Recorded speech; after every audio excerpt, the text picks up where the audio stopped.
Mais bonsoir, bonsoir à tous. Alors nous nous retrouvons pour une rencontre qui est une rencontre mensuelle désormais. C'est un rendez-vous qui va se renouveler en partenariat avec Causeur et Polony TV, donc Elisabeth Lévy et moi-même, Natacha Polony, pour essayer tout simplement de mettre en place un lieu de controverse, de débat où on puisse discuter totalement librement. Ça s'appelle droit de question. Pourquoi? Tout simplement parce que je pense que nous avons des divergences, mais un des points qui nous réunit, c'est cette idée que la démocratie, c'est avant tout une façon de dépasser le conflit, tout simplement parce qu'on pourrait appeler l'engueulade civilisée. Et que donc il faut des lieux d'engueulade polis, où on se respecte, mais où on ne s'entend pas, où on n'est pas d'accord, où on peut s'attaquer et où toutes les questions peuvent être posées parce qu'il n'y a rien de plus insupportable que cette idée que certaines questions n'ont pas à être posées, qu'on exclut du débat et de la controverse par avance certains points sous prétexte que ce ne serait pas bien, que ce ne serait pas moral, que ça ne remplit pas un cahier des charges fixé par on ne sait qui. Voilà, alors les débats stérilisés à l'avance n'ont pas grand intérêt, on va donc essayer de passer à autre chose. L'engueulade civilisée, c'est quand même un programme pas mal. Oui, c'est un programme qui me plaît. J'ajoute quand même pour conclure la présentation de Natacha, qui est un petit hommage quand même à Michel Polak dans Droit de question, et que on espère bien, je veux dire peut-être pas faire aussi bien, que mais les cendriers vont on voler, on espère quand même retrouver cet esprit un peu foutraque. Voilà. Et aujourd'hui, on a décidé de parler de la gauche. Alors, je vais peut-être... Je vois pas le rapport. Vous voyez pas le rapport? T'as raison, Basile. La gauche peut mourir. Vous vous rappelez Henri Weber en juin 2014, quand Manuel Valls lance cet avertissement, il est alors Premier ministre. Eh bien, la gauche est encore considérée comme le camp du bien et on se dispute, surtout au sein de votre parti, le Parti Socialiste, on se dispute le pompon de la vraie gauche comme les morceaux de la vraie croix. 3 ans plus tard, Manuel Valls a quitté le Parti Socialiste, il envisage même de quitter la France.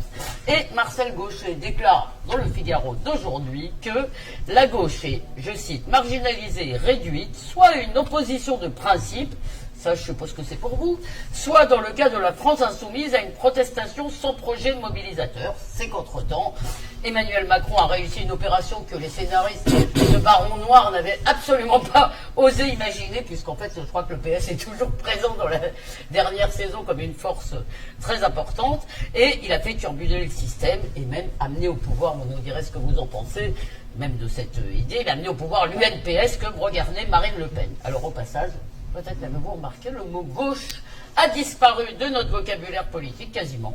Jean-Luc Mélenchon ne l'emploie plus et le fait que Benoît Hamon l'ait ressuscité ce matin dans Libération n'augure peut-être pas son avenir flamboyant. Alors une dernière remarque, et ça s'adresse notamment à vous quand même, Henri Weber, car je sais que ça vous tient à cœur cette affaire de mai 68. Nous sommes 50 ans après mai 68.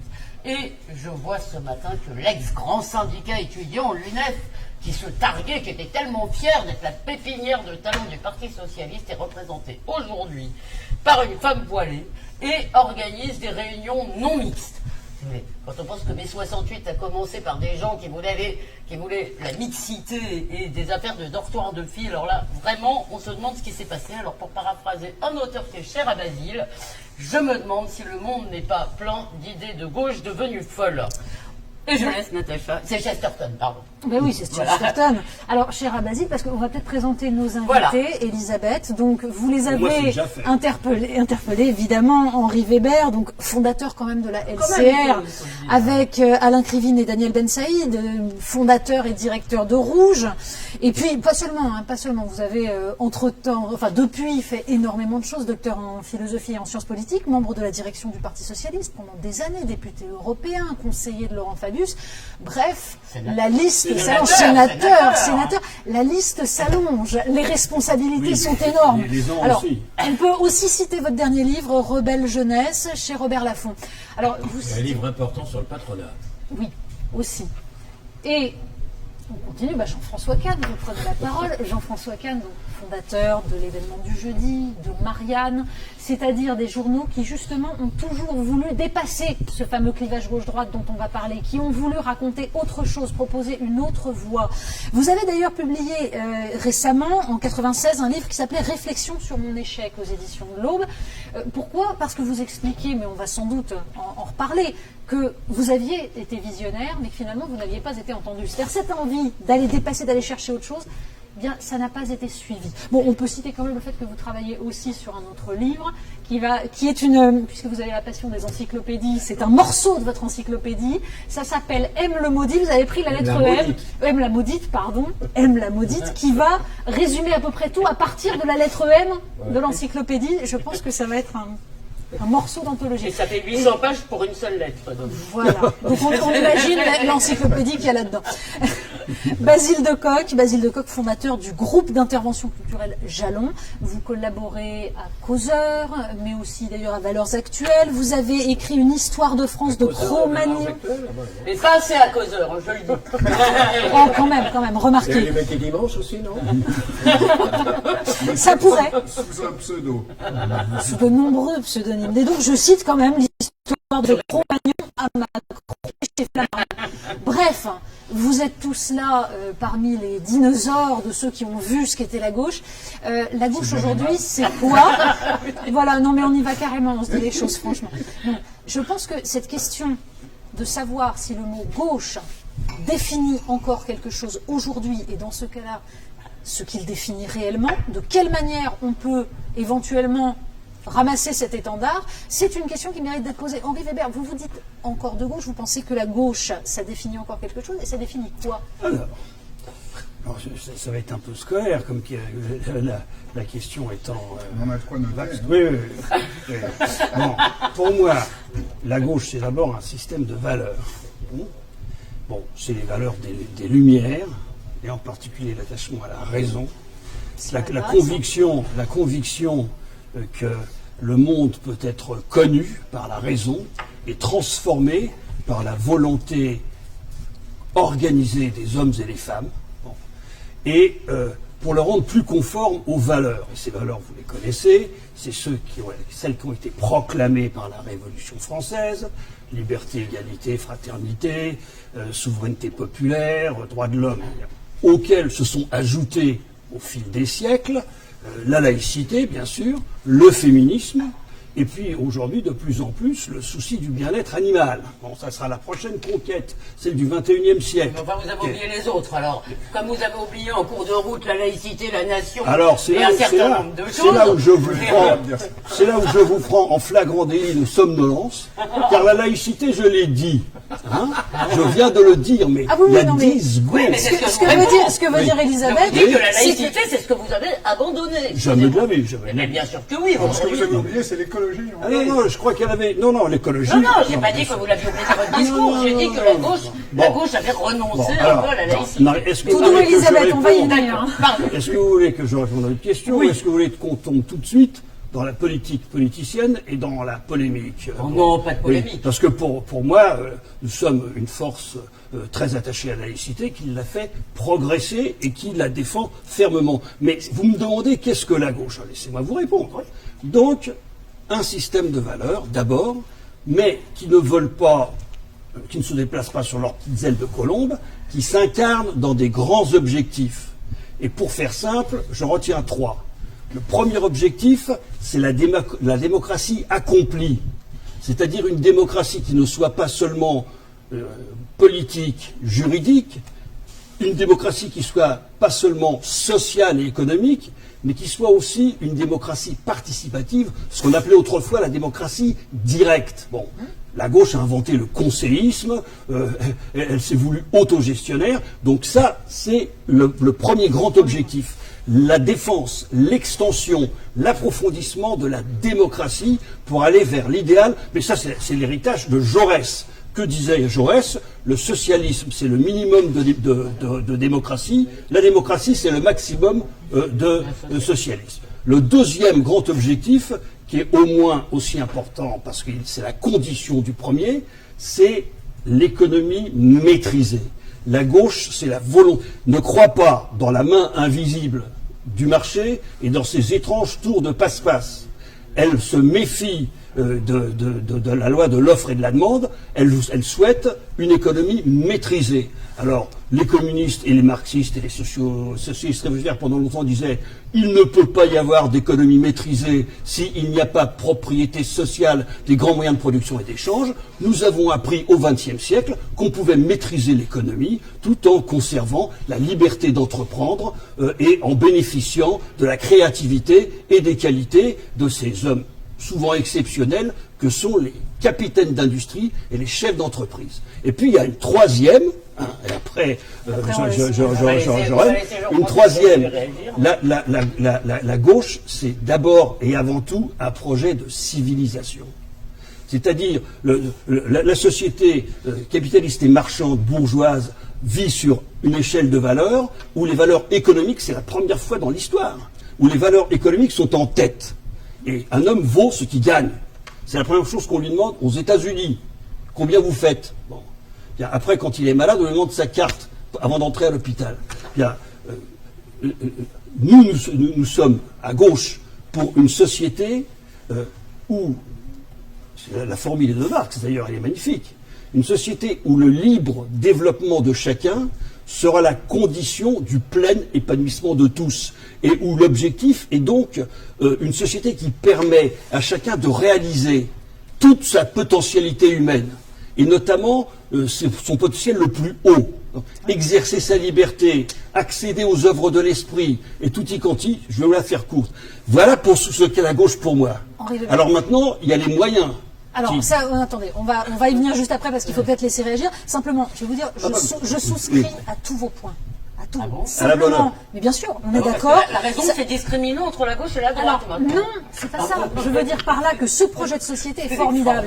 Pourquoi ne correspond-il pas à la gauche que nous avons sous les yeux? Je pense que ça va être une des questions qu'on va poser. Mais Jean-François, Mais j'y vous répondrai avec délectation. Cette définition de la gauche vous convient-elle, vous qui justement avez dénoncé pendant toute votre carrière, qui vous êtes toujours battu contre cette espèce de, on va dire, de discrimination presque religieuse qui consistait à dire celui qui est dans le camp d'en face est forcément un salaud et qui avait essayé de dépasser. Qui est quand même une petite caractéristique de la gauche, c'est-à-dire l'idée qu'on est le camp du bien. En général, les gens de droite ont honte d'être de droite. Dans tous les cas, c'était vrai pendant très longtemps. Ils ont honte des droites depuis Vichy. Excellente réponse à laquelle je souscris. Et donc aujourd'hui, la droite est vichysoise et la gauche est raisonnable. Ils ont eu honte après Vichy. C'est, 20-30 ans, ils ont eu honte à cause de Vichy. Avant, être de droite, ils n'avaient absolument pas honte. Mais c'est resté aujourd'hui. Et à ce moment, ils ont de moins en moins honte. C'est vrai. Mais enfin, on vient de dire c'est plutôt la gauche qui a honte de son État, de ne pas être de la gauche, mais dans l'État où elle est, et d'avoir fait 6% aux élections. Avec d'ailleurs le fait qu'il n'y a pas eu de colloque pour dire, enfin 6% c'est quand même le point zéro, le degré zéro. 6% c'est le Parti Socialiste. Parti Socialiste. C'est Benoît Hamon. Non, vous avez raison, le Parti Oui, Socialiste. Il n'y a pas eu d'analyse. Je vous cite juste, pardon Jean-François, je vous cite juste Benoît Hamon ce matin dans Libération qui dit « Nous sommes la gauche puisque tous les autres ne le sont pas ». C'est quand même une définition assez minimale de la gauche. Je crois qu'un des problèmes de la gauche, c'est que jusqu'à présent, elle était incarnée. Et d'ailleurs, ces incarnations montraient qu'en effet, il y avait quelque chose qui était la gauche. Entre Gambetta, c'est pas du tout Jaurès. Mais entre Gambetta et Jaurès, on voit bien qu'il y a des affinités, il y a des choses communes très importantes. Entre Thorez et Blum, il y a un fossé. Mais n'empêche qu'il y a des choses extrêmement communes entre Blum et Jaurès. Entre Moscovici et Mélenchon, il n'y a plus rien de commun. Ou entre Moscovici et, je sais pas, Poutou, enfin, il n'y a plus rien de commun au Cohn-Bendit.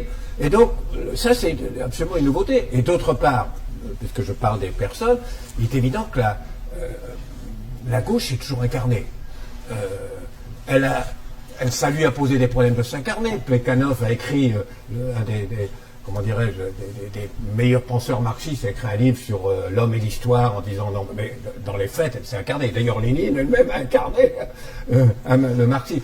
Et Gambetta, Jaurès, Jules Ferry, Clémenceau, Mitterrand. Elle s'est toujours incarnée. La droite, pas forcément. La droite, elle a aimé Pinet. Franchement, Pinet, c'était pas exaltant. Elle a eu Laniel au gouvernement, c'était quand même assez bon. Or, aujourd'hui... Guy Mollet... Or, aujourd'hui, il y a ce problème qu'il faut analyser. Je n'ai pas de réponse d'ailleurs. Pourquoi à part le phénomène Mélenchon, mais de la gauche non mélenchonienne, se réclame pas de la gauche, cette non-incarnation. Non, mais malgré tout. Je ne connais pas Faure, donc j'ai rien contre ni pour lui, etc. Mais Olivier Faure. Olivier Mais Faure. vous avez une Vous excuse, apprendrez à il y a le peu de gens connaître. qui le connaissent. Mais enfin, il n'existe pas, il est transparent, etc. Pour l'instant. Vous dites Benoît Hamon, enfin, franchement, il n'est pas très intelligent, Benoît Hamon, c'est quand même un problème. Bon. Ça, c'est peut-être... On vous laisse... Dans 2 minutes, je quitte la table. Voilà. Disons que ce qu'il dit est peut-être pas intelligent. Allez. Je peux vous dire, moi j'ai longtemps dit que Christian Jacob était un crétin des Alpes. Je peux dire que Benoît Hamon est un type qui n'est pas très intelligent. Pour dire les choses, pas la peine de tourner autour du pot. Moi je crois qu'il y a un autre problème, je finirai là, après on dira beaucoup de choses là-dessus, mais sur la crise, au-delà même du Parti Socialiste, de la gauche, c'est que c'est la presse qui lui est proche. C'est-à-dire qu'elle est victime de la presse qui lui est proche. Ça, c'est sûr que le monde les aide pas. Oui, mais c'est-à-dire que... Donc, ça dépasse d'ailleurs la France. On voit bien que le problème de l'immigration, il fallait l'aborder. Pas comme la droite et contre la droite, mais il fallait l'aborder. Il fallait l'aborder de front. Le problème de l'identité, il fallait l'aborder de front. Le problème de l'insécurité, il fallait l'aborder de front. Il fallait opposer à justement une conception réactionnaire. Il fallait opposer le fait qu'on ose dire, qu'on voit. Or, à chaque fois qu'ils le font, ils sont tués par leur presse. Aussitôt qu'ils veulent le faire, aussitôt qu'ils veulent poser le problème, aussitôt qu'ils veulent dire c'est une réalité, on ne peut pas se la cacher, on ne peut pas s'aveugler. Aussitôt, Le Monde leur tape dedans, Libération leur tape dedans, Le Nouvel Observateur leur tape dedans. Donc le mal que leur a fait les journaux qui leur ont pourtant, ils survivent. en les terrorisant et leur empêchant de poser des problèmes et de regarder en face un certain nombre de problèmes, ça a été un élément, à mon avis, essentiel dans la crise dans laquelle ils sont et dans leur échec actuel, me semble-t-il. Je ne sais pas si vous serez Alors, d'accord. Basile, est-ce que tu souscris à cette définition de la gauche comme le parti de la raison? Ça, C'est pas seulement, d'après ce qu'a dit le président Weber, c'est pas seulement le parti de la raison, ça fait partie, si j'ose dire, du système de valeurs, mais qui s'incarne, ne l'oublions pas, dans des grands objectifs, et qui sont en fait tellement vagues que Natacha Polony y adhère exactement comme vous, et je pense Ils sont vagues parce que je les ai exposés en 5 minutes. Et je peux vous faire une heure sur chacun, sans problème. D'ailleurs, je l'ai écrit. je le sais très bien, ça me rappelle le bel avenir de la gauche, Oui. qui répondait déjà à votre question il y a 15 ans. Oui. Cela dit, Et qui a été suivi par... des faits. Mais évidemment. Ah bon. Il vous a pas échappé Ah, si, qu'en beaucoup de 2012, la gauche, et notamment le Parti Socialiste, a tout gagné. Tout.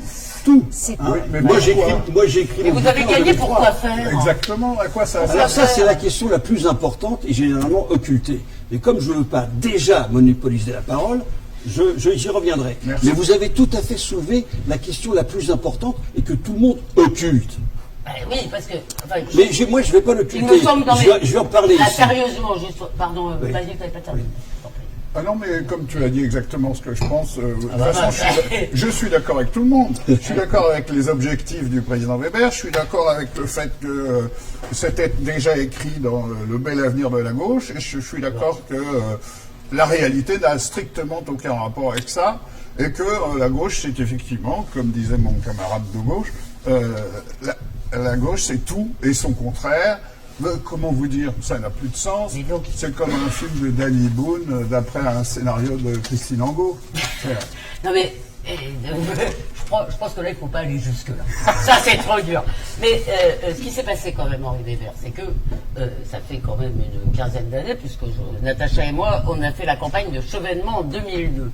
Donc, on espérait bien faire turbuler le système Voilà, déjà. mais on peut peut-être rappeler pour les plus jeunes, pour les plus jeunes, ceux qui ne sauraient Oui, pas, c'est vrai. Jean-Pierre Chevènement, fondateur du CRS, Oui. qui était quand même la gauche du Parti socialiste, Mais- et qui aujourd'hui, par certaines personnes qui se prétendent de gauche, est classé à l'extrême droite. Je l'ai Voilà, entendu, ce qui absolument. signifie que plus rien ne veut rien dire. Alors justement, Henri Weber, deux questions. La première, si vous voulez, c'est que nous avons vécu, et là, je pense que tous, à notre façon, on l'a subi, nous avons vécu sous l'emprise, si vous voulez, depuis 25 ans, d'un sectarisme fanatique de la gauche, qui détestait tout ce qui n'était pas elle, qui nazifiait ou fascisait ou lepénisait tout ce qui n'était pas elle, Jean-François vient de le dire, et à l'arrivée, qu'a-t-on vu, et là je voudrais quand même vous faire réagir là-dessus, si vous voulez, c'est qu'on ne savait plus très bien, vous avez l'air d'être très clair sur ce qui distinguait la droite de la gauche. Si Macron a pu réussir à réunir une grande partie du PS et une grande partie de l'UMP,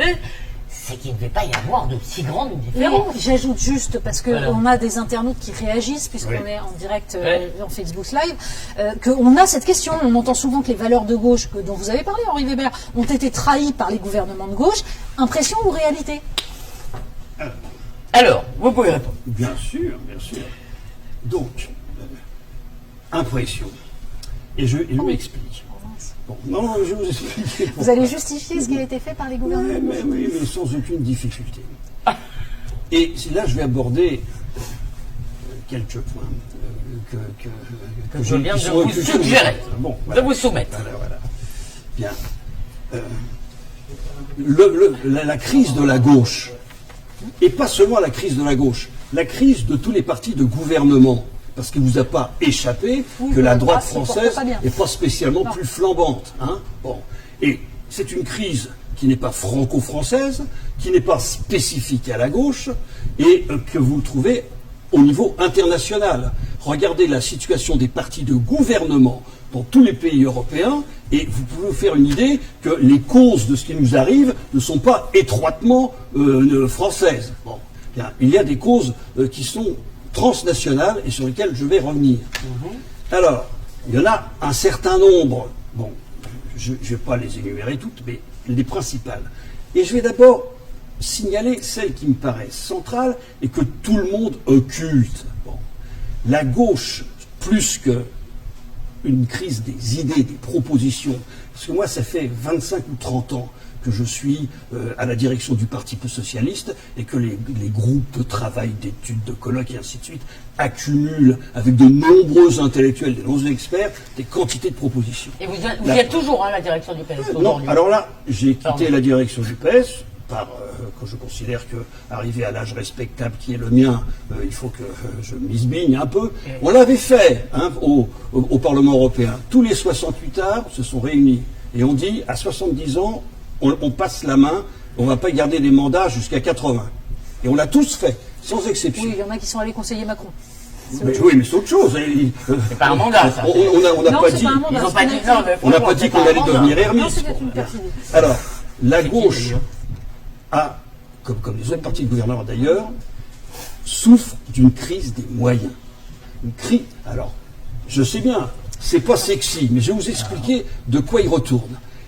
Les rapports de force entre les classes à l'échelle nationale et internationale ont évolué au profit des détenteurs du pouvoir économique privé. Alors- Les entreprises, les marchés, les banques se sont mondialisés. On a affaire à des vraies C'est tout multinationales. à fait vrai, Henri Weber, Oui. mais juste une petite Oui. objection. Pardon, mais vous êtes en train de décrire le phénomène qu'on appelle le néolibéralisme, c'est-à-dire Pas du tout. la libéralisation des flux Pas de du- capitaux, pas de du tout, personnes. pas du Si. tout, pas du tout. Or, est-ce que le drame de la gauche de gouvernement, ce n'est pas d'avoir accepté totalement au nom du bien, c'est-à-dire de l'ouverture, qui était devenue une espèce de concept absolu, d'avoir accepté cette libéralisation et donc l'impuissance qui allait avec. Et finalement, le Parti socialiste est mort d'avoir accepté qu'il ne pouvait rien faire contre la mondialisation néolibérale et que la seule chose qu'il fallait,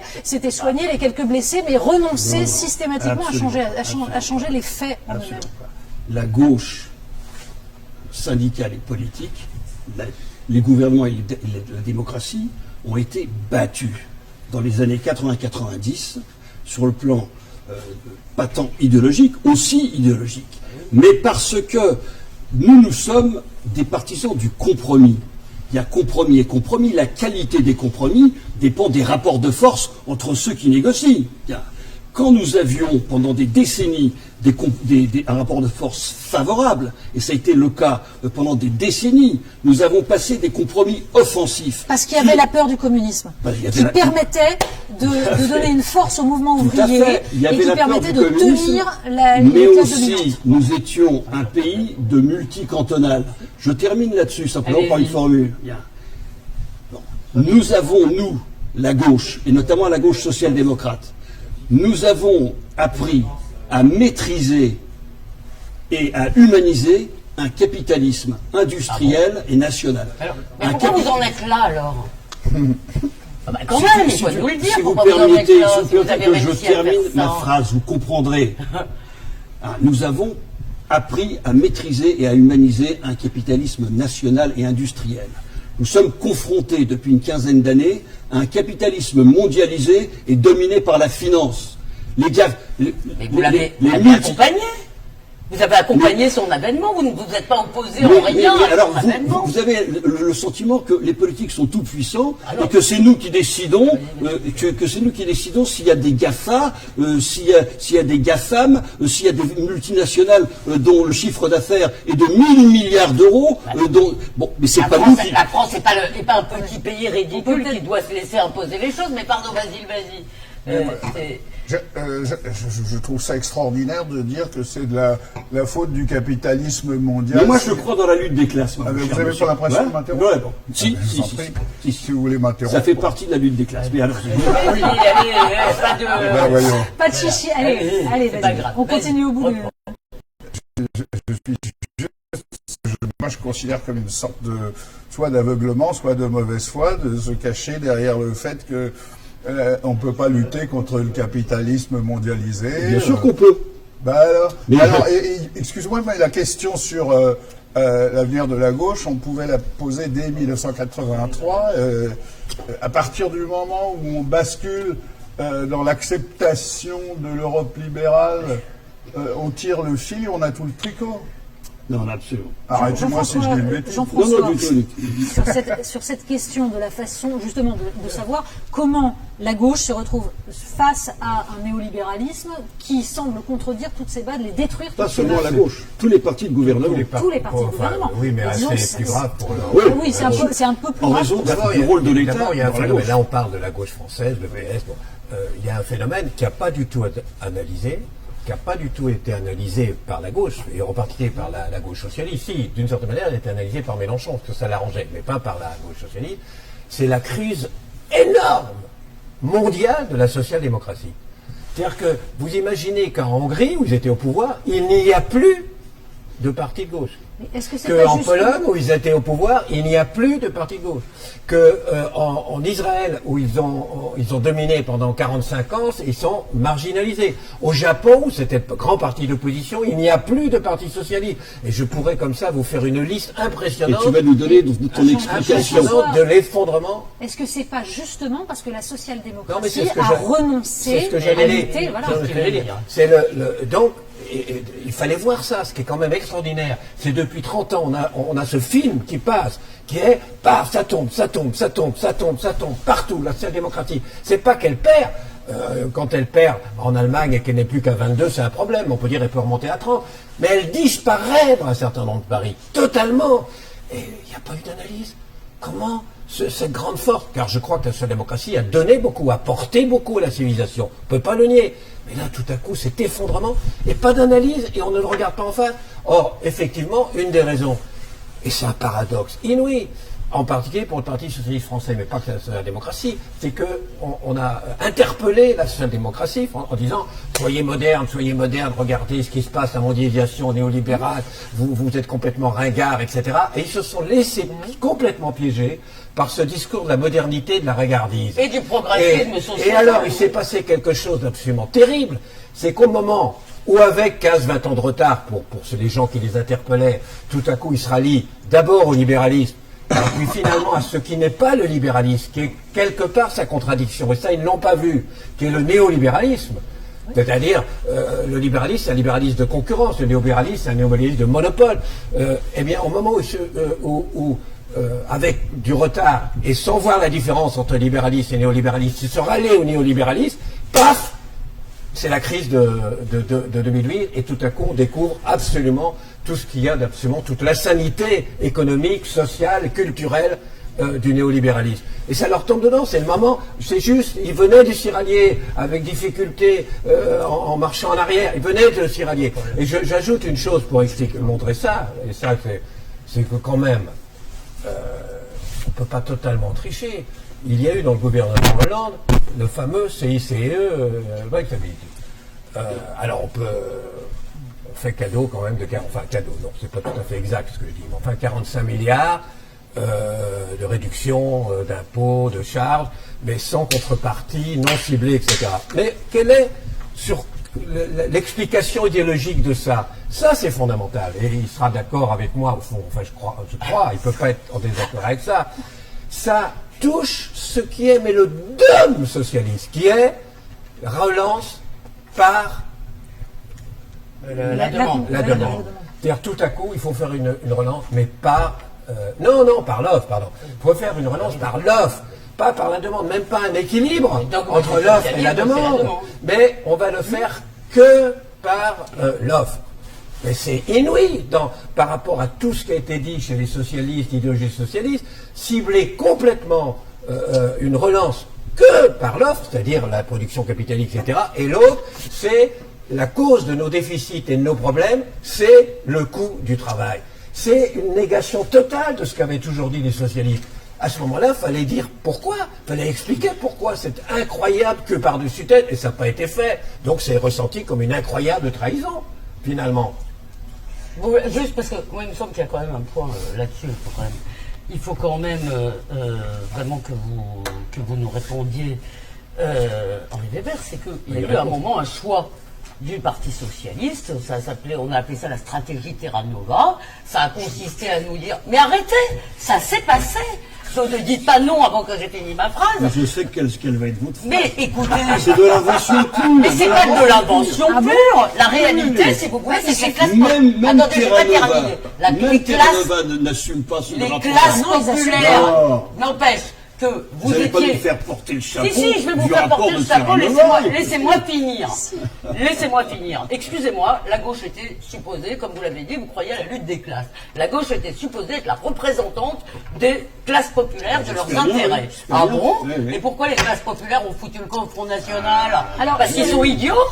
Parce que votre politique Parce que multiculturelle ne ne leur nous plaît obéissent pas au doigt et à l'œil, vous voyez. Eh bien, parce la que politique, l'ouverture c'est une lutte. Attends, Et dans les luttes, il y a des échecs. Parce que l'ouverture des frontières, telle que vous leur avez proposé, parce que le multiculti, youpla boum, si vous voulez, qui est devenu l'alpha et l'oméga de la gauche, ça ne leur plaît pas. Non, mais là, vous posez une vraie question, mais vous passez d'un sujet à l'autre. Excusez-moi, moi qui suis une espèce de scolaire organisé, qui je suis comprend désolée, petit c'est A, parce que- petit B, petit C, je suis complètement déstabilisé Ah, par bon, le fait pardon. que Je vais vous vous passez dire- d'un Non, parce sujet que à les- l'autre. Je vais dans le sens on que parle vous des avez... classes populaires. Non, mais vous avez raison, c'est une vraie question. Mais ça Et va on avec n'était ce pas que vous là-dessus. disiez, mais ça va avec ce que voilà. vous disiez, Ça va avec. Ah non, pas on tout a, à fait. on a un internaute qui nous fait remarquer que De Gaulle, déjà, disait le problème de la France, c'est que la droite n'est pas nationale et que la gauche n'est pas populaire. Je pense qu'il n'imaginait pas ce que ça allait devenir. C'est-à-dire que la gauche, qui n'est pas populaire, en effet, elle ne l'est plus du tout. Dans le sens Et à où...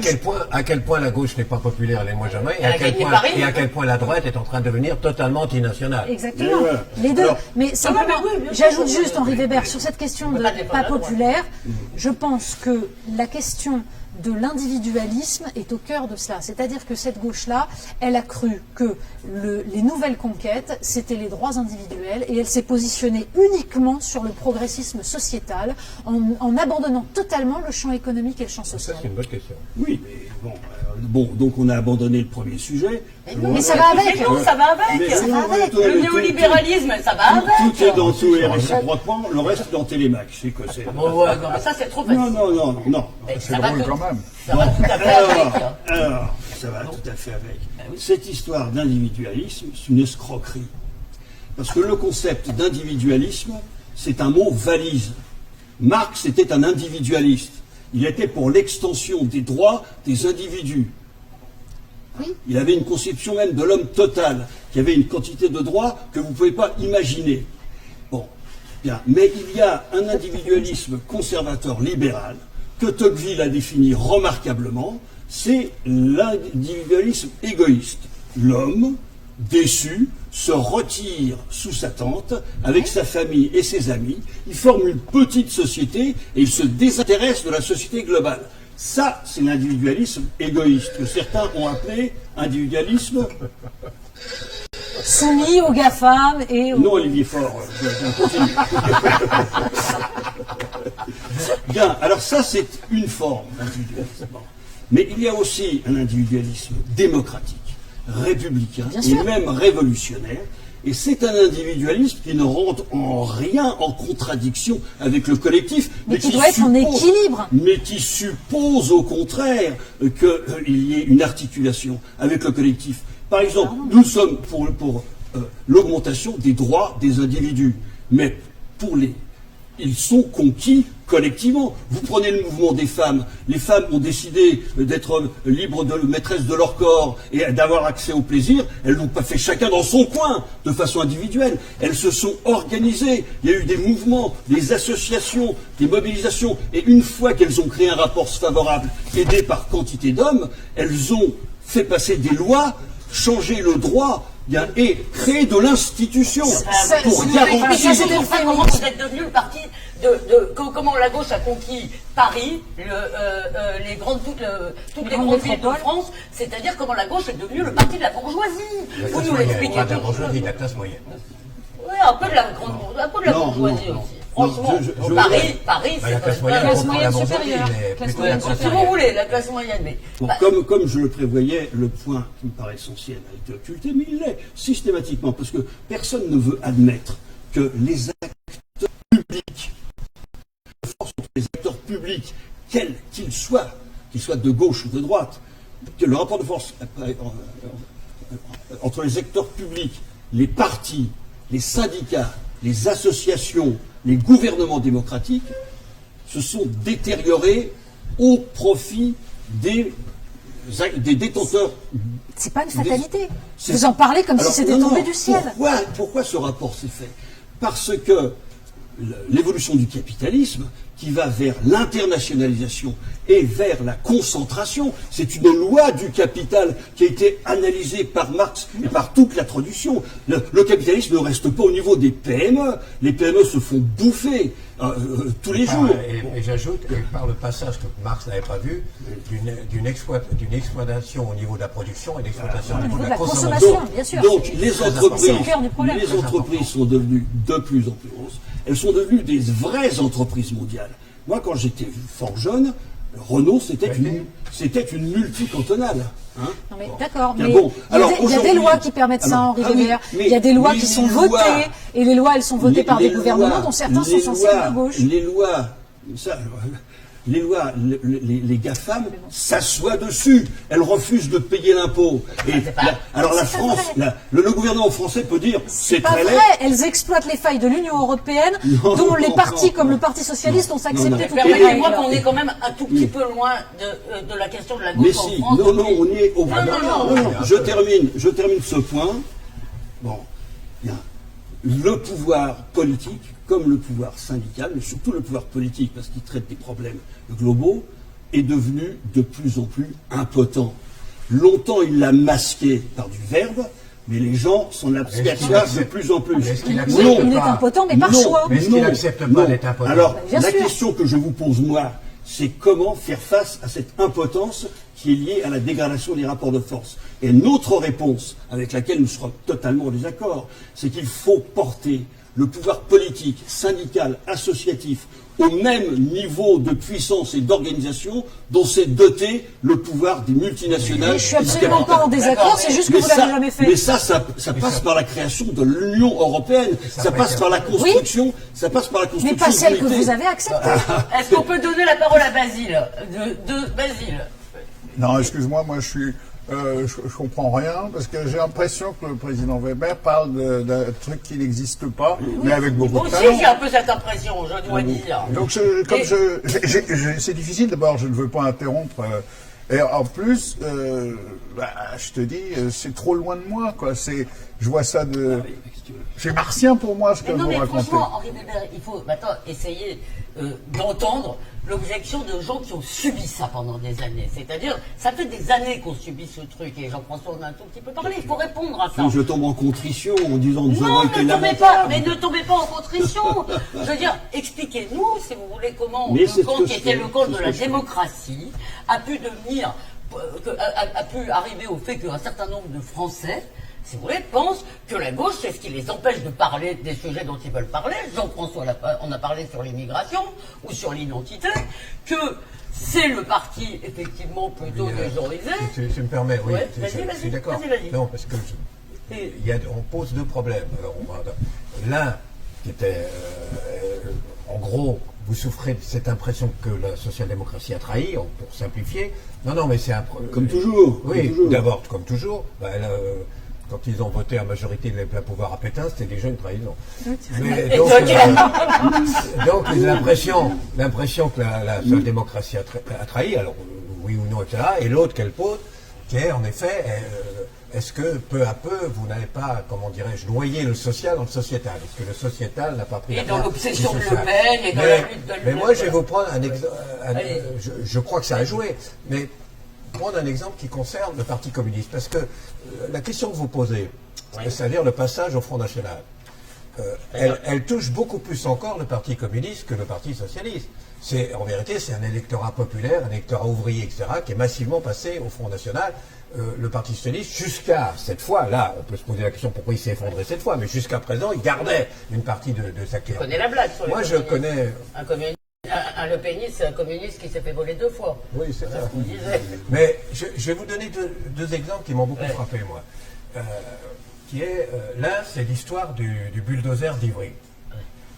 Vous avez eu je sais pas, je me rappelle il faut rappeler c'est qu'il y a une mairie de droite d'ailleurs, de Saint-Maur, qui vire ses émirés, il y avait des émirés, les vire vers Ivry. Hein. Et le maire d'Ivry, absolument furieux. C'est Vitry. Vitry ou Ivry?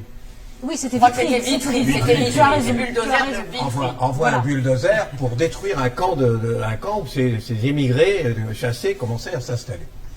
Alors ça fait un scandale, et il faut dire que c'était pas très habile d'envoyer un bulldozer. Et ça y a un scandale, et alors toute la gauche morale, pour le coup, bien pensante, etc., c'est affreux, etc. Et ça a été tellement puissant que le Parti communiste a cédé. Or, il posait un vrai problème. Il s'y prenait très mal, mais il posait un vrai problème. Et il était le seul à gauche qui parce qu'il avait encore un contact avec l'électorat ouvrier, posait ce problème-là. C'était très important qu'il y ait Je veux ça. dire un truc. Ça, c'est Alors là, le c'est ça, mais deuxième. il faut répondre là-dessus. Et le deuxième exemple que je veux dire, c'est qui est le même, qui est toujours des communistes ont fait un jour une manifestation pour dénoncer les trafiquants de drogue. Ah oui, Voilà. je me rappelle ça. Et il se trouve qu'un des trafiquants qui pourrissait la ville était marocain. Alors ça fait un drame terrible, c'est une honte, c'est du racisme, etc. Là aussi c'était maladroit pour le coup, parce que c'est des nations et tout. Mais il posait un vrai problème, essentiellement problème, qui était la sécurité. Bon.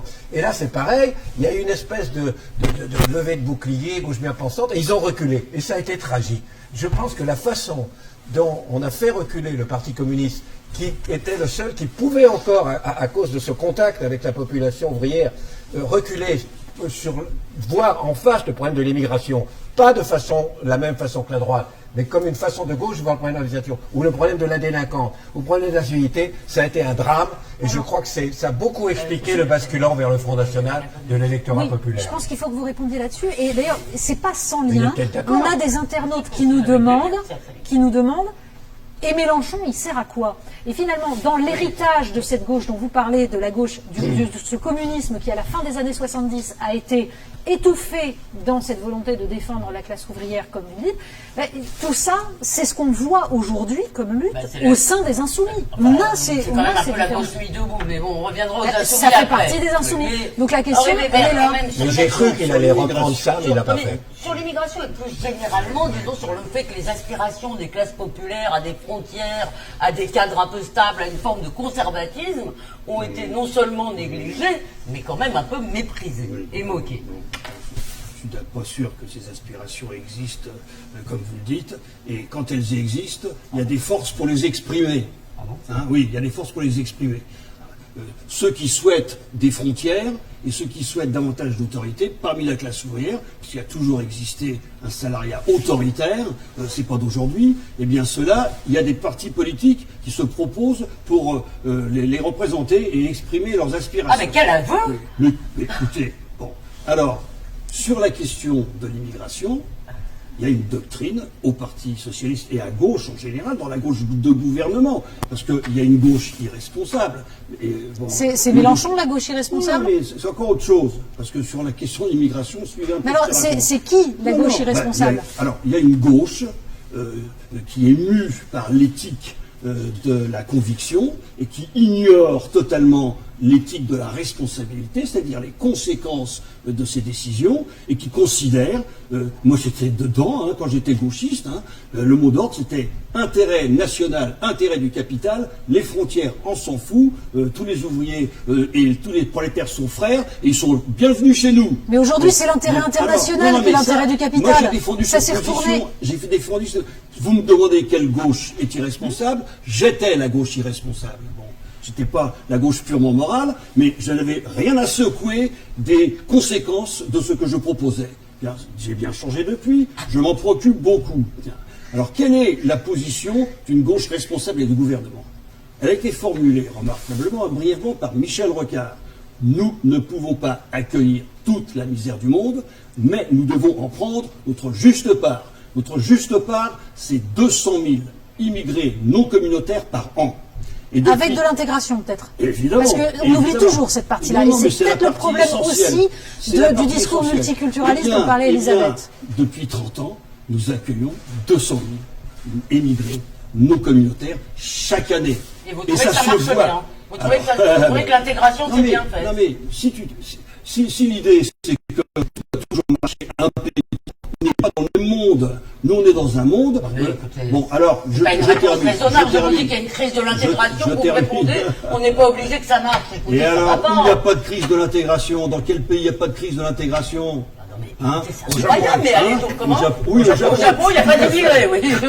Alors, autrement dit, ne faites pas comme si c'était un problème facile et qu'on pouvait le résoudre d'un C'est pas dit que c'était un problème facile, c'est vous qui dites 200 000 par an, ça veut dire 1 million tous les 5 ans, et vous dites que la France doit accepter ça, mais les Français ne le veulent pas. Mais nous le faisons. Alors, il n'en reste pas 200 000, parce qu'il y en a 100 000 qui s'en vont. Par ailleurs, ils ont des statuts différents. Là-dessus, il y a 80 000 étudiants. Il y a des gens dont on a besoin, parce qu'on n'a pas les salariés pour faire le boulot dont ils sont spécialistes ou qu'ils acceptent de faire. Bien. Donc, voilà, coupez mon fil, lui. donc voilà. Donc, nous avons, alors évidemment, la question de l'intégration est essentielle. Ce qu'a fait Angela Merkel, c'est qu'elle a pris d'un coup d'un seul, parce que c'est comme ça que ça marche. Nous, c'est 200 000 par an. Eux, c'est par convulsion de 700 000 avec les Serbes et les Croates. Et puis après, ça a été 1 million ou davantage avec les Syriens. Bon, c'est comme ça qu'ils procèdent. Mais elle a mis 10 milliards sur la table pour l'intégration. C'est-à-dire apprendre la langue, apprendre un métier et insérer les nouveaux migrants. C'est comme ça qu'il faut faire, c'est essentiel. Et malgré tout, il y a une augmentation de l'antisémitisme en Allemagne qui est liée à l'arrivée. Mais parce que le monde n'est pas parfait, cher ami. Non, mais vous pouvez pas me répondre. À chaque fois qu'on dit quelque chose, ça c'est pas... Non, mais là, ça va pas. À chaque fois que je vous donne une objection, vous dites que le monde n'est pas parfait. Parce que l'objection n'est pas pertinente. Qu'est-ce que l'antisémitisme vient faire là-dedans? On parle des immigrés. Je vais y arriver à l'antisémitisme, justement. Je vais y arriver. Vous passez sans arrêt d'un sujet à l'autre. Vous devez partir dans 10 minutes. Je ne voudrais pas l'aborder sans vous. Je ne voudrais pas l'aborder sans vous parce que, excusez-moi, c'est un sujet important. Et ça va avec. Il faut dénoncer l'antisémitisme. Il faut absolument dénoncer l'antisémitisme. Comment? C'est pour ça qu'il faut absolument. Jacques Julliard. Je dis qu'il faut dénoncer. Oui, on est tous d'accord. C'est pour ça qu'il faut virer Trump le plus vite possible. Jacques C'est un agent de l'antisémitisme. Écoutez, revenons à la France. Il y a d'autres agents de l'antisémitisme en France. C'est elle maintenant qui me dit ne changeons pas de sujet alors qu'elle fait ça. Non mais il nous reste 10 minutes. Il nous reste 10 minutes avec Henri Weber. Excusez-moi. Si on ne peut pas poser cette question, on ne parle pas de la gauche parce que il y a quand même un problème. Il y a un problème grave et je ne comprends pas. Depuis tout à l'heure, on essaye de tourner autour et visiblement vous ne le voyez pas. Alors je vais maintenant l'aborder d'une autre façon, mais c'est toujours le même problème. Jacques Julliard a déclaré dans un article du Figaro il y a quelques jours, aujourd'hui, quand vous entendez quelqu'un prendre la défense des musulmans, vous pouvez être sûr qu'il est de gauche ou qu'il se croit tel. quand vous en entendez un autre prendre la défense des Juifs, vous pouvez désormais présumer qu'il est de droite. Et, si vous voulez, la gauche qui a quand même... L'affaire Dreyfus a été un des actes de naissance de la gauche, je crois que je ne me trompe pas là-dessus, on est d'accord. Si vous voulez, comment... Mais écoutez, moi je vais vous dire une chose, hein. Vous avez raison, mais moi, quand je vois que il y a 100 assassinats à la frontière de Gaza, 100 mecs qui étaient pas armés et qui sont tués, et que le Parti socialiste ne protestant pas contre cet assassinat, contre ce truc absolument scandaleux commis par les Israéliens, eh bien, j'accuse le Parti socialiste aussi de se taire devant... Là, vous venez de faire un truc assez grave. Je parle de Pourquoi c'est grave? Vous n'avez aucune raison de dire que c'est grave si ça Je vous parle plaît de pas. l'antisémitisme en France et vous me parlez d'Israël. Excusez-moi. Eh ben, En quoi les Juifs de non, France, mais les Juifs de France sont-ils Mais j'ai responsables le droit, de ce qui se passe à de faire un Gaza? rapport. C'est pas vrai. Ça va, alors. Arrêtez d'être terroristes dans votre façon Ah bon de nous interroger. Non mais franchement, là, vous charriez. En quoi le fait qu'il y ait de l'antisémitisme Parce que en France le- et que la gauche Mais n'est vous rien n'avez pas fait. écouté Alors, ce que je vous dis. si. Je vous dis le Parti socialiste, et vous avez raison en plus en partie. Vous avez en partie raison. Mais vous omnibilez là-dessus en disant qu'en effet, je dis, on peut aussi s'indigner que le Parti socialiste se tait, j'entends pas. depuis aujourd'hui, Moi, je récuse le devant terme ce qui passe d'assassinat. à Gaza. Moi, je récuse le terme et tout ce que j'ai d'assassinat, dit- et je le Et tout ce que j'ai dit, c'est pour vous emmener à dire que vous récusiez le terme d'assassinat. Oui, je le récuse. Alors- Donc j'ai gagné mon coup. Simplement, Vous avez toujours la réponse. pour le formuler d'une autre manière, cette question du conflit israélo-palestinien a été importée depuis des années et elle est en train de miner l'ensemble de la vie politique française et Elle a été importée notamment par qui? non, mais par un ensemble de facteurs. Henri Weber, il n'y a pas des méchants Mais pour bien importer, sûr, oui, ça c'est s'est ce fait que par je un veux ensemble de dire. facteurs. D'ailleurs. Sauf que ce que moi je remarque, c'est d'abord, je suis d'accord avec vous Jean-François, le silence absolu des intellectuels, notamment de gauche aujourd'hui, sur la politique d'Israël, alors que ce n'était pas le cas dans les années 2000, et qu'il y avait des actions qui étaient menées par des intellectuels de gauche pour condamner la façon dont Israël menait sa politique, pour dire qu'il y avait d'autres solutions, des blague, solutions là. en paix. Non, c'est ça. Et à côté de Là, ça, on est pas un dans le même silence... monde, Pardon, Elisabeth, Ah je ben, termine. c'est ce que je disais. Et C'est à pas côté, seul dans ton je monde. termine. Et à côté de ça, un silence tout aussi, et même sans doute beaucoup plus effarant de la gauche, sur la montée d'un antisémitisme dans les D'une certaine banlieues gauche, hein. pendant 15 ans. Il y a eu un silence. Natacha, terrible. tu as raison, hein, vous avez raison là-dessus, mais d'une certaine gauche. On ne peut pas dire que toute la gauche. Non, mais ceux qui je suis très critique c'est par vrai, rapport à la gauche, Jean-François. mais on ne peut pas dire que Je toute la comprends. gauche Non, mais se ceux teste qui- l'antisémitisme. ceux qui élevaient Mais il y a la- une ceux certaine qui- gauche, et en particulier la nouvelle gauche radicale, Mais l'extrême gauche, Jean-François, c'est effrayant. sauf- Franchement, quand il y a les ceux- territoires sauf que perdus de la ceux qui- République, on en a parlé depuis, ça fait 12 ans, 15 ans qu'on parle des territoires perdus de la Oui, République, c'est et moi qu'est-ce qui ai qu'on publié voilà, le absolument, premier, on en a parlé dans Marianne, et là, vous me répondez par un truc, ça vraiment, moi ça me choque vraiment quand je vous parle de l'antisémitisme en France, vous me répondez Gaza. C'est-à-dire qu'en gros, Non, mais vous m'entendez pas. Enfin, c'est incroyable. Vous parlez de silence des socialistes, et je vous dis, je suis d'accord avec vous, et je vous parle. J'ai un autre silence des Moi, je socialistes suis pour en vous dire que les deux désaccord me avec vous choquent. deux. Il se trouve qu'il y en a un Ah, qui bon, vous parce qu'il y a choque pas de pas. silence. Il se trouve qu'il y en a un qui vous choque pas. C'est ça le problème. je ne crois pas qu'il y ait un silence là-dessus. Sauf que, justement, je pense que le fait qu'on en soit à s'engueuler de façon aussi violente sur cette question-là nous raconte aussi Ah, moi, je ce fais comme qui lui. est en train de se passer. Oui, mais on peut aussi dire je suis calme, etc. On ne peut pas faire comme si il n'y avait pas aujourd'hui un problème sur cette question-là. Je ne dirais pas que c'est le problème crucial de la gauche. Je pense que le problème crucial de la gauche, c'est son oubli de l'ensemble. Enfin, la gauche, ça ne veut rien dire, mais en tout cas de la gauche de gouvernement, c'est son oubli total de la possibilité d'apporter une espérance sociale et que le politique réponde sur l'économie. Mais on peut pas vrai, faire, ça. mais on peut pas faire abstraction Non, mais du il y a- fait il y que a- c'est il y a- lié, ouais. c'est lié avec la déviation vers un multiculturalisme qui, lui, a occulté totalement la montée de l'antisémitisme sous prétexte qu'il y avait des nouveaux d'années de la Terre qui s'appelaient les musulmans. Et c'est ce discours qu'on trouve, par exemple, ça concerne chez pas Edo la Plenel, chez social-démocratie. Mediapart. Peut-être. Pardon, ça ne ne concerne pas la démocratie, la social-démocratie. Pascal Boniface, Henri- c'était pas au Parti Socialiste qui Non, mais conseillait écoutez, lui, mais, Non, non, mais mais ça, absolument. dans l'ensemble, ça, faut être honnête, c'est un vrai problème, hein, vous avez raison, mais ça cible Jean-François. toute une nouvelle gauche radicale. Je veux dire, il y a aujourd'hui, Mais non. je vais vous dire, il y a une montée aujourd'hui, une montée considérable, terrible, et la presse de gauche se tait complètement là-dessus, de ce que j'appelais un archéo-bolchevisme, un anarcho-bolchevisme, une sorte d'anarcho-bolchevisme très fort. Hein? Le mouvementisme. Oui, mais je dis exprès un anarcho-bolcheviste, un mélange de néo-bolchevisme et d'anarchisme, je ne dis pas ça par hasard, qui est en train de monter, qui est en train de se développer, on le voit dans l'université, on le voit dans les ZAD, etc. Et en effet, la complaisance, en particulier de médias de gauche, il faut quand même le reconnaître par rapport à ça, est quelque chose de catastrophique. Absolument catastrophique. Et comme parallèlement, on a également une radicalité de la droite, où on voit, de certaines droites, on voit une espèce de renaissance du genre de Morassi, de vichisto-morassisme, c'est terrible. Cette double radicalité à laquelle la droite est complaisante d'un côté, la gauche complaisante de l'autre, et qui est en train de, comment dirais-je, confisquer le champ médiatique, où c'est très difficile de s'exprimer même quand on refuse des espaces de radicalité, c'est un vrai problème, un très grave problème. Alors- Basile, peut-être un mot Oui. là-dessus, vas-y. Tu reconnais la droite et la gauche là-dedans, dans le morassisme, tu sens D'une ça certaine droite. Oui. Bah, on peut toujours dire une certaine droite, hein, une certaine gauche. Il y a tellement de gauche et de droite. Il me semble à moi, que la gauche est morte. Voilà, je suis désolé de vous le dire, c'est pas une certaine gauche. Il me semble que la gauche est morte et qu'elle a rejoint ainsi la droite qui n'a jamais existé. Et donc maintenant, on est bien reparti. Heureusement, il y a le président. Si la Macron. gauche est morte, c'est la 4e fois. Oui, je sais. Pourquoi la quatrième Heureusement, il y a Parce parce qu'il que- prend C'était à quoi les la 3 premières métempsychose.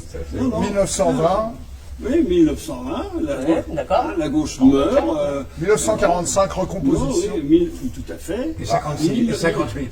Non, Si, la troisième, 58. Ah bah non, 1969, parce qu'il faut quand même reconnaître que Mendès France, soi-même, et Gaston Defer, on fait moins. Non, c'est l'inverse. On fait moins que Benoît Hamon. Bon, donc elle était morte. Et en 68, 69, il ne fallait pas demander pour qui sonne le glas. Hein. C'était une question incongrue. Là.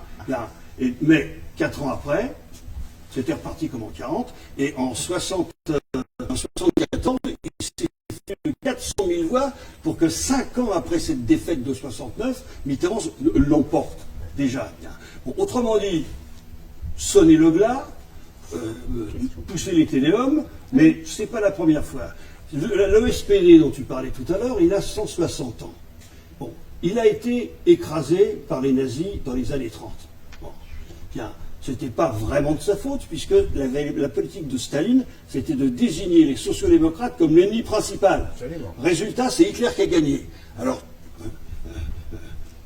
Elisabeth aurait pu dire, vous avez vu ces sociodémocrates allemands, quelle bande de lamentables, ils se sont laissés écraser, etc. En politique, on perd, ça arrive. En politique, Non, mais- en politique, on Excusez-moi, meurt. depuis tout à l'heure, je vous reproche pas de perdre, je vous En reproche, politique, je vous on reproche meurt. de ne pas accomplir votre mission Henri historique. Weber. Je reproche à la Oui, gauche oui, de oui. ne pas faire sa mission historique qui est de Mais- représenter Le problème. les classes Oui, oui. populaires. On n'a Bon pas eu sang, le temps de c'est- reprendre. Donc, pas- une quatrième, Le problème, attends.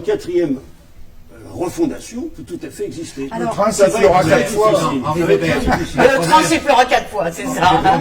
Non, mais il peut dire ça. On peut l'entendre. Mais sur quelle base C'est alors Henri C'est quand même un Weber. parti qui a 120 ans, le Mais PS. sur quelle base alors Henri Sur Weber, quelle base attends, vous je voulais voulez- écouter Ça- Henri Weber, le problème, c'est pas simplement. À votre disposition, que la pour vous soci- que le- l'expliquer dans le menu. Attendez, Dans le écoutez menu. Jean-François. Le problème, c'est pas simplement que la social-démocratie baisse, enfin, s'effondre dans certains pays et en recule et fasse 6%. C'est que pour la première fois depuis 30 ans, une extrême gauche, disons, de néo-communisante, ou je sais pas quoi, etc., est largement au-dessus d'elle. Et ça, c'était pas concevable, c'était pas Limite de imaginable. boutiste. En 1920, c'est exactement ce qui s'est passé. Le Parti communiste est parti avec l'humanité, tous les permanents et tous les locaux. Oui, mais il était derrière. Pas du tout. Aussi, on voit aux élections, Alors, moi, largement j'ai, derrière. pardon, mais j'ai une question d'un Mais internaute moi aussi, j'ai qui une question. finalement répond à ça, parce que c'est une question qui va vous demander sur quelle base peut se reconstruire une gauche. Parce que cette question, c'est est-ce qu'on peut encore être de gauche et vouloir un pays souverain face à l'Europe et une immigration contrôlée? Bien sûr. On a le droit d'être de gauche et de vouloir ça? bien sûr. Ben, alors, dans ces Moi, cas-là, je ça veux contredit exactement tout ce ça. que vous venez Mais de pas nous du dire. tout, pas du Puisque tout. vous nous avez expliqué que c'était Pour une moi, il n'y a fatalité. pas de souveraineté possible dans le cadre limité à l'Hexagone. Ce n'est pas possible. Nous vivons dans un monde d'États continents. Non mais d'accord, mais alors expliquez-moi Nous vivons dans un monde de méga multinationales. Vous êtes d'accord avec Emmanuel Macron, il faut une souveraineté européenne. Comment vous la définissez? Musclés, ils peuvent faire beaucoup de choses. Ils ne peuvent pas faire face. Ils le peuvent, et la manière, c'est pourquoi je suis européen, pro-européen. Définissez l'organisation démocratique que vous voulez. Vous avez cité tout à l'heure la démocratie participative, donc quelque chose qui ressemblait à Cornelis Castoriadis. Je l'ai fait dans 4 livres. La démocratie dans ce cadre-là, pardon, mais elle n'est pas encore à l'échelle européenne, ça n'existe pas pour l'instant. Mais oui, mais ça il n'y a pas de souveraineté européenne. Parce qu'il n'y a pas de peuple européen. Oui, mais simplement, moi j'aimerais comprendre une chose. Parce que maintenant on a quand même 30 ou 40 ans, disons, d'évolution de la social-démocratie vers l'Europe, vers la mondialisation, etc. On peut faire un petit bilan. Est-ce que vraiment vous pensez que jeter la nation telle que vous l'avez fait, ou abandonner la nation... Vous avez abandonné la nation au Front National. Arrêtez. Je veux dire, mais si dans la... Enfin... Vous venez de nous expliquer qu'il fallait vous expliquer que vous étiez un patriote européen. C'est quand même pas très national. Non, je suis un patriote français, et c'est parce que je suis un patriote français, et que je souhaite que mon pays est un avenir à la hauteur de son glorieux passé, que je suis européen. Parce que pour qu'il y parvienne... mais pas avec cette Union européenne-là. Vas-y, veut parler. Allez, vas-y. Non, je veux juste dire que, si je comprends bien, votre patriotisme français passe par l'intégration européenne. Par l'articulation, il y a divers Il niveaux. m'est arrivé Moi, dans je les suis livres aussi un où vous parlez régionaliste. de lire que vous y a 4 prôniez niveaux. l'intégration européenne, mais peut-être que ça n'a aucun sens. Tout à fait, bien sûr que je la prône. Il y a 4 ça n'a niveaux. aucun Il y a sens. le niveau local, régional. Il y a le niveau national, il y a le niveau continental et il y a le niveau mondial. Ce sont les 4 niveaux où s'exerce le pouvoir. Et la démocratie, elle Il y a le s'exerce niveau à quel galactique, niveau? je ne connais pas dans le même monde. À chaque niveau. Non. À chaque niveau. Il n'y a pas de démocratie pour l'instant On n'est européenne, pas et il n'y a pas de d'accord, on n'est démocratie d'accord. mondiale. Ça, c'est pas faux. J'ai été député européen pendant 10 ans, je vais vous dire qu'il y a tout à fait une démocratie qui vaut bien la nôtre. Il n'y a pas de peuple européen. Dans la négociation du démocratie. TAFTA, il y a une démocratie? Jeunes gens, étant resté un archéo-social-démocrate, vous allez me voir partir pour tenir mon meeting au Lilas. Bravo. Ça, c'est noble. Je leur ai promis, ils m'attendaient à 8h30, je leur ai dit je serai là à 9h30, donc l'heure du départ a sonné en ce qui me concerne. Mais on vous remercie quand même vraiment, Bah oui. parce que on sait que vous êtes venu face Face à différentes oppositions. Voilà. Et Et que- j'apporterai votre soutien aux socialistes de Lilas qui s'attaquent à la reconstruction et à la 4e refondation. Très bien, Ah, mais- vous pouvez le Il n'y a faire. pas ça vaut. besoin de notre soutien avec votre optimisme inébranlable. Caroline. Merci beaucoup en tous les cas. Merci. Vraiment, merci, Faites- c'est vraiment Faites attention à super votre d'être micro. venu. Ciao. Et excusez-nous auprès des Lilasiens si vous étiez en retard. Oui, pardon. Les Lilasiens. Mais cela dit, Peut-être que ça- on peut faire un petit. On peut continuer un peu. je pense qu'on Un peut débriefing continuer et un un peu. cocktail. Ouais. Parce que la question qui est posée, et qui est celle de notre internaute sur est-ce qu'on peut réellement être de gauche aujourd'hui en espérant une souveraineté qui permette à la démocratie de s'exprimer, en disant qu'il faut aujourd'hui encore, non pas des frontières, une façon de contrôler, de décider. Est-ce que ça, c'est encore audible par la gauche telle qu'elle est devenue aujourd'hui? Par quelle gauche ça peut être encore audible? quelle Comment on gauche, c'est ça, construit? Là, en l'occurrence, c'est à lui qu'il fallait demander. Moi, je ne peux pas vous répondre pour elle. Bah, vous êtes un observateur. Hein. Oui, je suis observateur. Il y a une tradition. Alors, d'abord, il y a une tradition à gauche depuis très longtemps qui est l'internationalisme. Et donc, il y a c'est pas d'aujourd'hui. Il y a eu toute une gauche pour qui l'idée même de nation est une idée réactionnaire. Moi, je l'ai entendu quand j'avais 20 ans, 25 ans. Comme j'étais contre ça, comme j'ai essayé de réhabiliter, au contraire, en donnant un contexte, un contenu progressiste à l'idée de nation, je peux vous dire que je me suis heurté à un point incroyable à cette idée, la nation, le mot patrie, le mot nation, ce qui est d'ailleurs absolument inouï. Parce que, à l'origine, c'est l'idée de patrie, l'idée de nation. Elle est gauche. L'extrême gauche s'appelait les patriotes. Bien sûr, Et c'est la Valmy, nation, c'est- c'est Valmy. Oui. Mais d'une façon, d'ailleurs, si vous me permettez de faire une parenthèse, c'est lié tout à fait à droit. Il y a une chose qui m'a toujours frappé. Et d'ailleurs, Ça va plaire à Basile. oui, je pense, mais ça interpelle l'évolution de la gauche. Il y a eu un gouvernement en France qui, pour se débarrasser du triptyque égalité, fraternité, liberté, a décidé de l'effacer et de le remplacer par travail, famille, patrie. Très bien. C'était une escroquerie formidable parce que ce gouvernement trahissait la patrie, ce gouvernement divisait les familles et la famille française, et ce gouvernement exploitait le travail. C'est la phrase de De Gaulle. Pétain, travail, famille, patrie. Il a n'avait trahi pas sa d'enfant, patrie, il n'a voilà. jamais eu d'enfant, il n'a jamais travaillé. Exactement. Ouais, il a dit ça, De Gaulle? Oui, oui, Enfin, Ah, bravo, vous l'avez retrouvé. je ne sais pas qu'il avait dit Cette ça. communion C'est une d'esprit, évidence. c'est magnifique. Or, on a bien vu, moi j'ai vécu la façon dont c'est passé. Or, au lieu que la gauche dise, attendez, la patrie c'est nous, nation c'est nous, la famille c'est nous, qui les allocations familiales, etc. Ah, vous nous l'avez volé, ah ben on vous le donne. Vous avez piqué mon portefeuille, ben alors gardez-le. Et donc, il y a eu cette espèce de folie incroyable. Vous le rendez coupable d'une escroquerie indicible, incroyable. Vous piquez des valeurs qui sont le contraire de vous, eh bien, on va vous en faire cadeau. Comme vous y avez touché, ce n'est pas propre, et on va vous y faire cadeau, et c'est à vous. Et ça rejoint un peu tout ce qu'on vient de dire là. C'est-à-dire qu'il y a eu cette tendance à dire tout ce que la... Et on le voit aujourd'hui. Il suffit que le Front National dise un mot, c'est à vous. On l'a vu avec la laïcité. Il y par a exemple. d'ailleurs eu un grand article dans Le Monde il y a quelques années qui disait tout écrivain, y compris de gauche, et qui dit des choses justes, mais que cite le Front National, devient non fréquentable. Et ça, c'est terrible. Et ça, c'est- C'est-à-dire en fait, le Front National, il est le chef, parce que c'est lui qui décide. Il suffit qu'il cite, il suffit qu'il touche, et...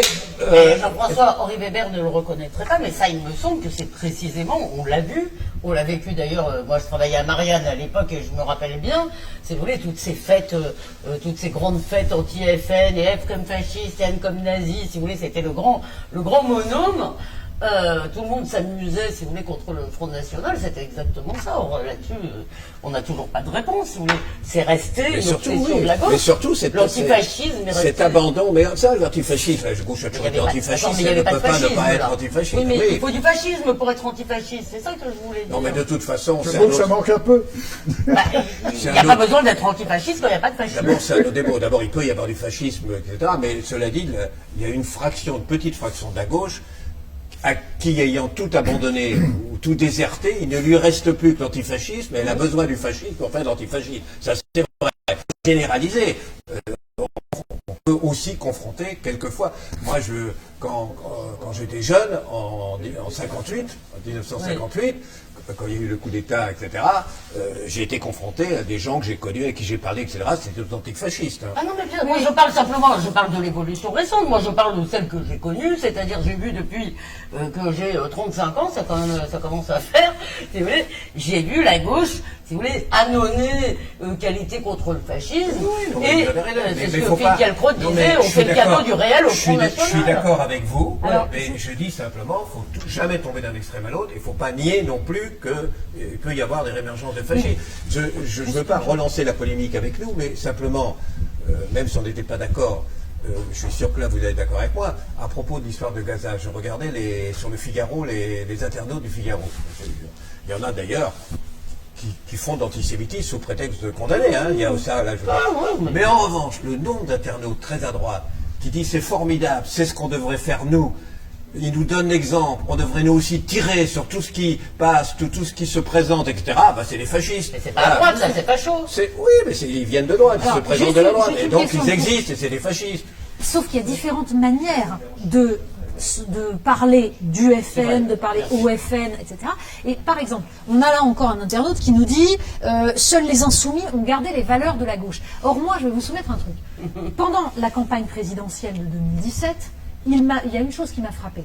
C'est qu'à la fin de la campagne, on ne peut pas nier que Jean-Luc Mélenchon est monté et qu'à un moment, il y a eu une espèce d'élan populaire. Et je pense que c'est pas anodin que ça corresponde au moment où il a commencé non plus à parler à la gauche, mais à parler au peuple. Oui, à se sortir dire- le tricolore. Voilà, à sortir le tricolore et à dire qu'il y avait une possibilité d'un populisme, suis d'accord populisme avec de gauche, mais un populisme. Je suis d'accord avec vous. Ça a été quelque chose de... Je pense que ça a été beaucoup plus intelligent que le moment où, par exemple, il a voulu à tout prix focaliser sur Marine Le Pen et faire une espèce de face-à-face vous avez en raison. 2012 qui a échoué.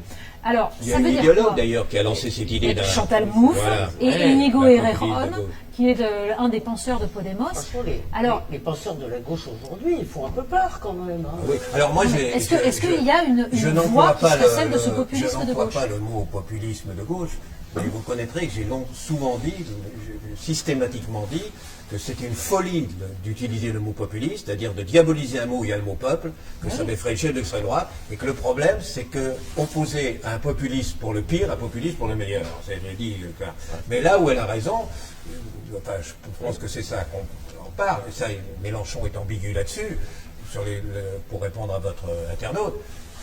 Remettre en cause la mixité, par exemple, vous y faites allusion, refuser et la mixité homme-femme en disant on exclut les Et la hommes, mixité ethnique. et la mixité ethnique, c'est pas une valeur de gauche. Remettre en cause la laïcité au nom d'un néocléricalisme, c'est pas une valeur Alors, de à gauche. ceci près que si on veut être juste, Mélenchon n'a jamais remis en cause ça. Non, mais il y a chez lui. Il y a des Oui, gens chez il lui y a qui chez le font. lui, mais- Et enfin, faire ce qu'on fait dans les universités, où des minorités anarchisantes imposent par la force et par la violence à la majorité des étudiants leur propre volonté, pour moi, c'est pas les valeurs de la gauche. Alors, juste peut-être parce que quand même, il faut peut-être... Oui, je pense que la voilà. Il y a deux questions, me On va semble-t-il, s'acheminer vers une conclusion. essayer peut-être de traiter. C'est la première chose. On a très peu parlé de Macron. Est-ce que Macron, en absorbant, disons, une partie de la gauche, n'a pas, disons, rendu le clivage droite-gauche caduque? Est-ce que c'est pas l'inverse? Alors, Est-ce que ce n'est pas l'empilement du roi fainéant Chirac, de l'hystérique Sarkozy et de monsieur rien du tout Hollande qui a fait que finalement la droite s'est dégonflée, la gauche s'est dégonflée, et ça a été quand même utile pour faire arriver au pouvoir le président Macron. Il a quand même ramassé la moitié du PS et la moitié de Mais l'UMP. Mais il faut, Ceux qui étaient il faut déjà voir les d'accord choses entre dans eux, l'ordre, Présidente. À partir du moment où bon, Sarkozy a foiré et Hollande a foiré, eh ben, c'est sûr que les électeurs de droite et les électeurs de gauche, ils sont un peu découragés quand t'as un gland qui arrive en disant bah, moi, non seulement je suis jeune et beau, mais en plus je suis et de droite et de gauche et t'as qu'à voir. C'est vrai. Ça peut marcher. François, est-ce qu'il... Non, mais est-ce il ne faut pas oublier non plus qu'il a fait que 24%. Et 24%, entre parenthèses, Oui, mais c'était en vérité l'électorat centriste Ouais. latent, à qui on imposait une bipolarité dont ils ne voulaient pas, et donc par la violence institutionnelle, on les empêchait de se prononcer, de s'exprimer, et quand ils ont eu la possibilité de s'exprimer, ils se sont retrouvés les 24%. Moi je croyais qu'il faisait 25%, vous voyez, je me suis trompé d'1%. Oh, pas Il a fait mal. 24%. Si on veut- Pas bien, très bonne prévision. Il suffisait de voir. C'est- Mais je le répète, que je vous l'ai dit tout à l'heure, le vrai problème auquel on est, vous allez voir, c'est qu'aujourd'hui il y a la droite et la gauche, et jamais autant. Mais une Vous êtes droite, sûr qu'il y a la droite et la gauche non, aujourd'hui c'est une droite caricaturale, disons, et une gauche caricaturale. C'est-à-dire Et un gauche- centre une caricatural. gauche- Aussi, un centre, ça existe. Un centre caricatural, on l'a Là, vu c'est pendant au la pouvoir. Première République. C'est au pouvoir. Mais c'est pas la même chose. Mais non sans élégance. Mais là, une gauche vraiment, ce que j'appelais un narco-bolchevique extrêmement caricatural et dangereux, une droite qui devient caricaturale également, etc. Et le problème, c'est... mais c'est pas majoritaire. La France, elle n'est pas là. L'autre France, elle n'est pas là. Quand est-ce que la France va Alors, se réveiller? Quand est-ce que l'autre si on France veut- va s'éveiller? si on veut Aujourd'hui, si on ne conclure, veut pas François. aller vers des drames, il faut que l'autre France se réveille. Alors, Ce est-ce que qu'on vous a avez- besoin d'une gauche, en fait? Voilà, ce que vous appelez l'autre France. Nous Est-ce que c'est pas C'est tout pas nous, simplement... franchement, c'est Non, pas la nous. France, est-ce C'est que la pas France nous a de le besoin dire. d'une gauche? Il y a eu de la part d'Emmanuel Une Macron, force progressiste, une républicaine, captation. démocratique, oui. il y a eu de la part d'Emmanuel Macron une captation des libéraux de gauche et des libéraux de droite. Oui, mais les Grosso libéraux de modo. gauche, il les a plus captés là, en ce Alors, moment. Je pense qu'il les a toujours. Ce qu'il a plu, c'est... Je bah crois non. qu'il a surtout Je crois qu'il les a électorat de toujours. droite, en grande partie. Mais Enfin, oui, alors, un peu sur l'électorat, il a une grande partie de l'électorat de droite, mais il a aussi tout l'électorat qui était de la droite du PS. Il l'a toujours. Oui, la droite du Donc, PS, d'accord. je suis d'accord avec vous qu'il y a une radicalisation d'une part d'un électorat d'extrême droite, d'une part de gauche ultra-radicale d'extrême gauche, et vous parliez de l'autre France. Est-ce que finalement, la recomposition et la reconstruction, ça va pas être de retrouver quelque chose qui puisse faire face à ce libéralisme? Est-ce que ça va être une droite face à une gauche? Je n'en sais rien, je ne pense pas. Je pense qu'il y a l'acceptation du néolibéralisme par Emmanuel Macron et qu'en face, il faut construire autre chose qui s'appelle, je ne sais pas, une réflexion vous posez sur une la vraie- souveraineté, C'est sur la que- démocratie. Vous posez une vraie question, mais j'ai un désaccord avec vous, mais qui est un désaccord purement formel.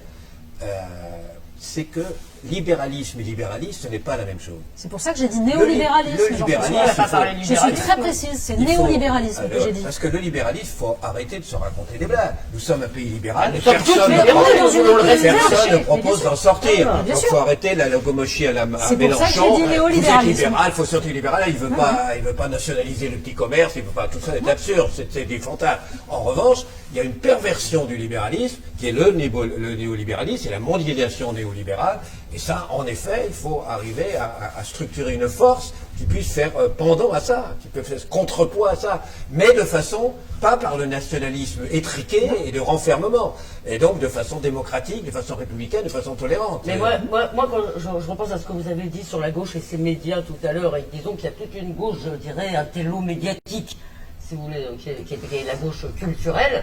Oui, ce que Jean-Pierre Le Goff appelle le gauchisme voilà, culturel. Le gauchisme culturel, qui a été hégémonique pendant Je très dis pas qu'elle est longtemps, forcément gauchiste, et qui mais- n'a pas encore perdu son hégémonie, je dirais.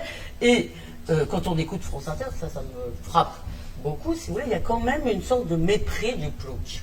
Moi, je suis frappé par ça, et Oui, il y a un bien sûr, mépris du je sais pas, conservatisme. bien sûr. Et la question, moi, que je voudrais poser... Mais ils sont aux personnes- sincères, hein, si vous Oui, me oui, bah, permettez. peut-être, mais- Ils sont sincères. Ouais. Je crois qu'ils sont sincères. Qui ça Simplement, ils jouent un rôle sans s'en rendre compte. Comme ils sont sincères, très sincères, et comme ils sont convaincus que c'est le bien, en effet, etc., il y a un terrorisme qui fait qu'ils terrorisent ceux qui, à gauche, voudraient Voilà. prendre à bras le corps un certain Et nombre de alors, problèmes. je voulais juste vous citer, j'ai entendu il n'y a pas longtemps, c'était sur France Inter, Daniel Pénac, et là c'était un moment absolument extraordinaire. Donc c'était sur l'immigration, donc vraiment, alors, tous ceux qui avaient le moindre doute étaient des salauds, etc. Mais à un moment il a eu cette phrase, il a été extrêmement violent sur les gens qui s'occupaient de l'instinct de préservation de la société. C'est-à-dire l'idée qu'une société, effectivement, veuille se préserver, qu'un pays veuille se préserver et ne pas... Il était quoi, complètement- méprisant Ah, totalement méprisant. Et c'est ça que Oh, je mais il y a voulais... ça. La question que je voulais vous poser, c'est celle du conservatisme.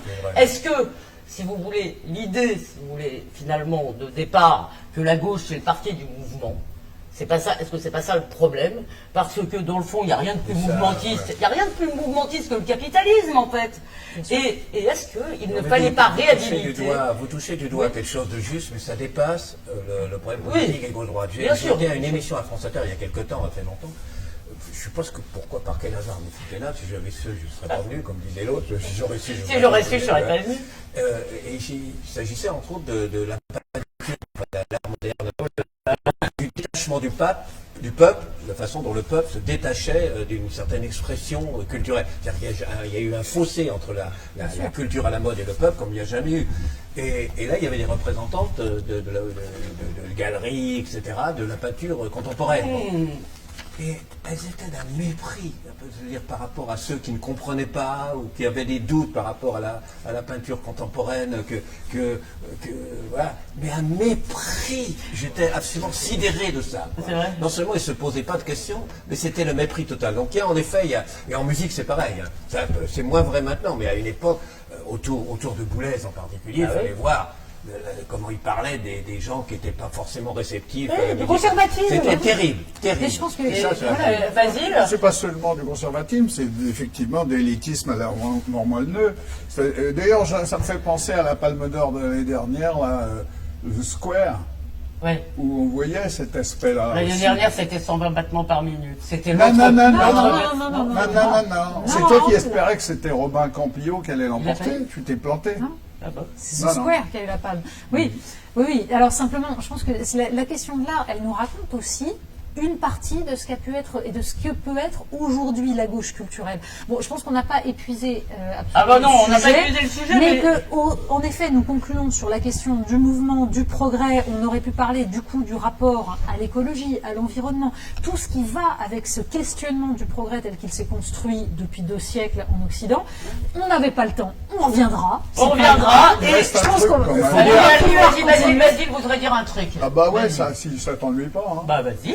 Non. Alors, en fait, c'est juste que je trouverais ça effectivement très déprimant, pour répondre à ce que vous disiez tout à l'heure, qu'il n'y ait pas de possibilité d'être à la fois de gauche et patriote et capable de défendre les intérêts du peuple français contre le capitalisme mondialisé, parce que, alors là, ça justifierait effectivement de répondre à ce que vous disiez, vous, mademoiselle, c'est-à-dire que la gauche sert à rien si elle ne sert pas à ça. Bah oui.